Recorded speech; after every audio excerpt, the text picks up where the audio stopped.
Marjorie Taylor Greene today, a congressperson in the United States, said that 70% of the fentanyl comes from Mexico, and more fentanyl kills Americans in from Mexico and China than does Venezuela. So, what's the Yep. justification? It's not narcoterrorism. Maduro is a bad man. He needs to go. His people don't want him. So we care about the results. Like, I don't care what the excuse is. I care about the result, and the result is good. Well, you see, yeah, but if results are all that matters, then where is morality? If all you're getting Versi- is results, then it doesn't really matter how you achieve them. I okay, can't accept that. okay, well, then you have a really flawed moral system. The best type of moral system is a moral system that cares about the results. Like, what kind of moral systems do we follow if the standards of that moral system is not trying to achieve the best outcome for the highest number of people? If your moral standard is utilitarianism, then the results are what determines if something is right or wrong. And if you have another moral system that is not utilitarianism, I think that they are very, very dangerous, and I could show you how those moral systems cause more harm than good. But Richard, we could come circle back to that. Like, can you think about that? Because I want to Sure. see how you how I want to see how you respond to that. But I want to Richard raised his hand, so I want to go to Richard. Okay, thanks, Armin. Yeah, I wanted to say great show. Just wanted to quickly follow up on something you said about Machado in Venezuela. I'm sure you're aware a couple of weeks ago, the special forces went through a very risky operation to extract her from the country. There's no way they would go to all that trouble if she wasn't going to serve some critical U.S. interests in the post Maduro Venezuela. So I suspect that the people they've put in charge temporarily, are the Maduro loyalists who essentially helped sell him out. This is their sort of reward to think that they might still keep power. But long term, I can almost guarantee you that Machado is going to be the leader of Venezuela. It'll be a US friendly regime, and it does play into the larger strategy with Iran and China. Why do you think Trump came out and said that they don't like Machado and she doesn't have popular support, and we're gonna manage the transition period ourselves? Like, what was that all about? They literally just extracted Maduro hours before they said that. It's a very unstable situation with his regime. They had to rely on people in his regime to sort of sell him out, to get access to him, to give them a idea that they could have a role in the post-Maduro Venezuela. So these announcements they're making are ways of placating those people, stabilizing the situation so that things can make a smoother transition into the U.S. friendly leadership. There is no way the U.S. will trust anyone linked to Maduro to run the Venezuela, despite any kind of oil deal. Again, as I said yesterday, it's been on the OFAC list. They could have bought the oil from them at discounted prices for a long time. This is not really about oil. This is about U.S. interests in the region, and that plays into a larger global strategy of regime change in Iran and But containment of China and Russia. but what's wrong with it being about oil? Like, I know that it's not 100% about oil, because if it was 100% about oil, they would just be buying oil from Maduro instead of saying that we're not going to do deals with somebody that is that evil. But it could also be about oil within the framework of working with non-communist dictatorships. We would like to have the most oil we could get without actually working with, like, state sponsor of terror. Like, it could be Right. that to some extent as well. No, In, and in, there's in nothing the wrong with that, in objective my analysis, opinion. Yeah, yeah, no, you're yeah. right. I think in terms of the actual U.S. interests, absolutely, there's nothing wrong with doing it for an oil purpose. The issue with that is just the way it's perceived publicly. Leftists in the Right. states spent a lot of time attacking W. Bush, basically saying that Iraq was about oil, U.S. policy is about oil. If they made that public, it would kind of play into that messaging hands. They actually changed the name from the liberation operation in Iraq from Operation Iraqi Liberation to Operation Iraqi Freedom, because Operation Iraqi Liberation had OIL as the abbreviation. So it's just about how it's perceived, not so much about the actual interest. They don't want to play into that negative messaging that people will use and Right. say that this is really all about oil as a way to sort of preserve US soft power all over the world. Right. I mean, this is how you bring prices down in America, like by securing cut allies with energy rich allies. So you have a steady, like, on top of the oil and that you have, you also have access to more oil for the world through your allies. This is how you bring prices down, by reducing the prices of energy. What? Does nobody care about climate change? Yeah, We're I care always about climate. so, getting more oil at a lower price means more oil being used. And what does that do to The best thing for especially you all in the Middle East, you're going to feel it more than northern climates.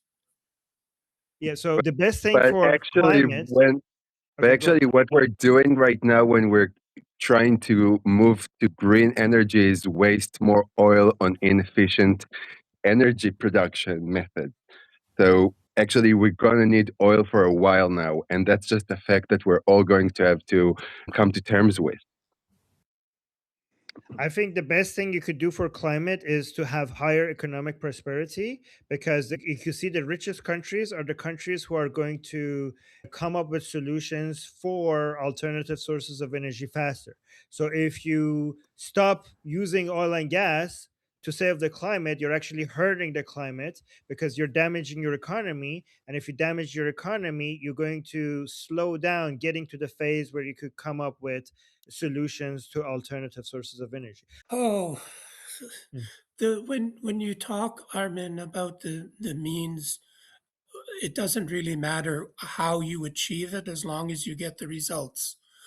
You could use that argument in Ukraine, where my people come from.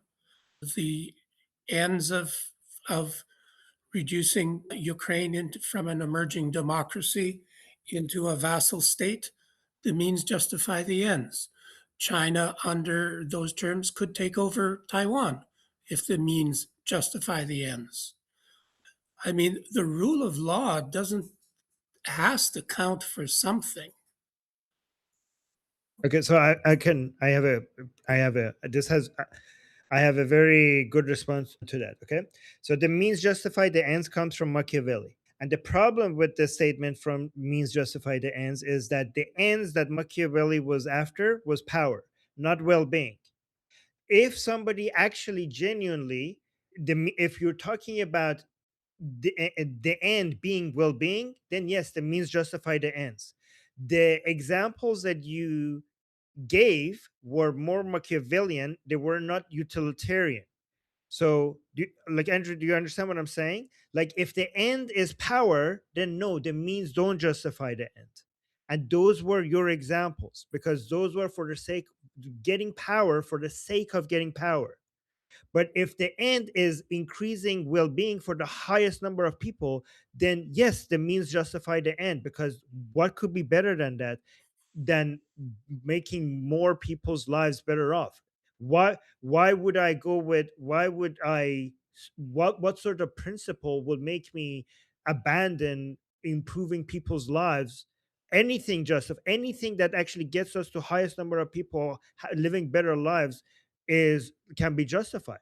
So your examples are a false analogy, because the goals of Russia or those other examples that you mentioned was just them increasing their power, not increasing well-being for the highest number of people. And you sincerely believe that Trump did this not because of power, but to help the people No, no, of no. You're Mr. Venezuela. That's a And straw man. also, That's a straw man. No, no, no. Wait. No, no. Don't say also, because I need to respond to that. no, I didn't talk about Trump's intention. I said, based what's happening, I'm looking at the results of what's happening, regardless of what Trump's intentions were. I don't claim to know what Trump's intentions were. I am saying I'm looking at what's happening and I'm seeing the results, and I will be happy if the results end up being what I hope they end up being. So I'm not judging Trump. I just want the highest number of people in Venezuela and America and Iran and Israel to live better lives, and Canada and everywhere else. And I think before we if you could move on, accomplish that, yeah, go before ahead. we move on, Armin, and I don't want to dominate the conversation, but one thing Okay. you did say about a utilitarian reason, or there's a utilitarian something, that kind of philosophy is kind of new to me. Could you elaborate on that? You mentioned, I hope I'm being Right. clear. Yes, yes. So we have multiple moral systems, right? We have the divine command theory, we have deontology, we have virtue ethicists, Mhm. and we have utilitarianists, and we have Machiavellians, right? So utilitarians, just like, they believe that what is good is what increases well-being for the highest number of people, and what is bad is what reduces well-being for the highest number of people. So we define good and bad based on how it impacts people's well-being. So that's utilitarian. And then we have two types of utilitarianism. We have act utilitarianism, and we have rule utilitarianism, but I'm not going to get into that right Okay, thank you. now. Okay, you're welcome. All right, so we finished with Andrew. We had, I think, Joe.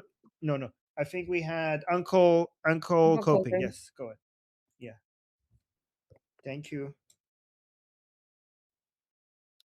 Oh yeah, okay. Yeah, just the thing about that Andrew said about oil, Venezuela, and also followed up by climate change, interestingly enough, because that kind of goes well with the way I view it. So I agree also that because there was someone, I think it was Richard, who said it's not about oil.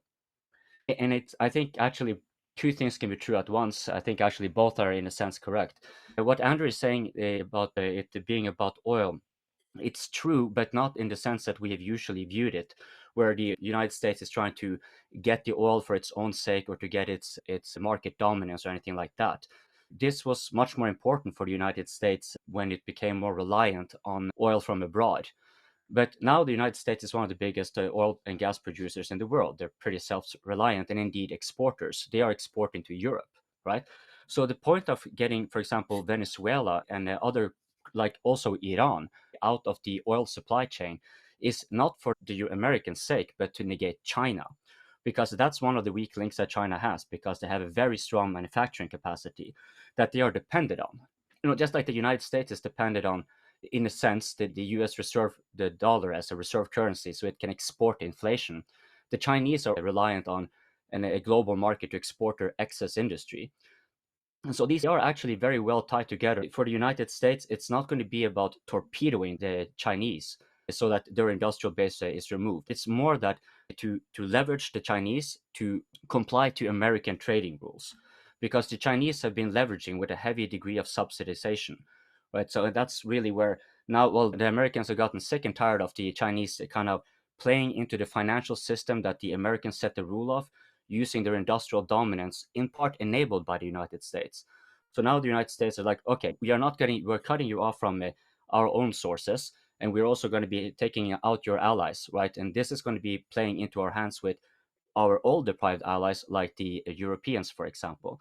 And that's where you can, just to finish off, because I know I rambled a little bit, I went on an unintended tangent, but this ties actually a bit to the climate part, which Andrew said, but not in the sense that it's usually portrayed. Yes, the environment and climate and all that matters, but you can moralize all that as much as you want. If you cannot actually find the incentive structure to get it done, you're not going to get there. The factor is that this is power play. So the Chinese, for example, have been one of those who have been most in the forefront of not only producing EVs and indeed dominating the market, but also like, yeah, this is what everyone else should do. Why? Because that ties to their manufacturing domestically that is connected externally, right? And what is that fueled by? Oil, right? So they want to make sure that they have less dependency from the Americans by having diversify their energy sources. And of course, this also is a convergent evolution with the Europeans as well, who, for the same reason, try to go over for the climate policies in order to be more independent of Russia. And for that matter, the United States, where they are currently, due to all the political circumstances, the Europeans are paying like 5 times the market price, like the reasonable, like what they would otherwise pay to the Russians. So like these comes into play when it comes, like if you want to talk about like climate change in the sake of morality, I get it. But Armin says like you have to also just look at the results and look at like how do you actually get that done. And the fact of the matter is that those in power, they are ruled by power, whether we like it or not. And these kind of factors, like if we understand that, then I think we can be maybe a little bit more cognizant of like, okay, what kind of policies do you want to get done? Whether you want the United States to be involved in Venezuela, I care about the results. I think it will be helpful for Andrew to kind of use that as well to make it easier for you to understand why aren't people doing it. This is why their interests are simply too tied to other things that simply couldn't be bothered with what is portrayed to us. So yeah. No, that was great. I actually have some questions from you, but because people are waiting, I'm going to move on, and maybe at some point I will get some opportunity to. By the way, for people who are new here, you could raise your hand. You can see the reaction buttons at the bottom, and if you raise your hand like this, I will add you to the list so that you can speak as well. So after Uncle Koping, I think we had, I think like Kelly, Cat Lady, Joseph. then Yeah, Joseph. okay, thank you. And then Hila, and then me, right? Okay, and Samantha is keeping track as well. All right, so Cat Lady, welcome Andrew, new people. Yeah. yes. Andrew asked if anyone cared about climate change. I would like to say that when you come at a problem, you go to the most harmful part. And China is 30% of greenhouse gas emissions. If you take care of that, or if the left has at least tried to or talked about it, we can go on to the next, which is like the US is in comparison something like 13% or something. So that's it. All right, that's good. Great point, Cat Lady.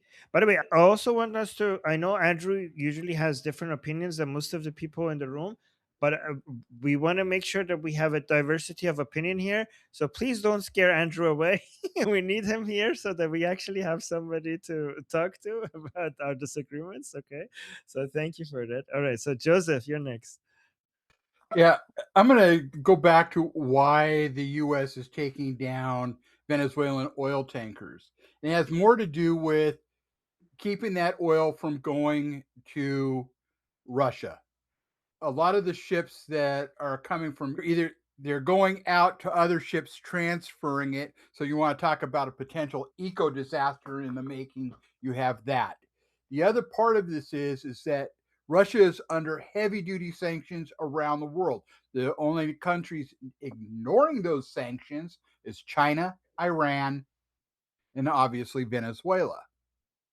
So what's happening is this is the reason why it's not because the United States wants Venezuela's oil. What they're doing is they're trying to keep that oil from going to Russia.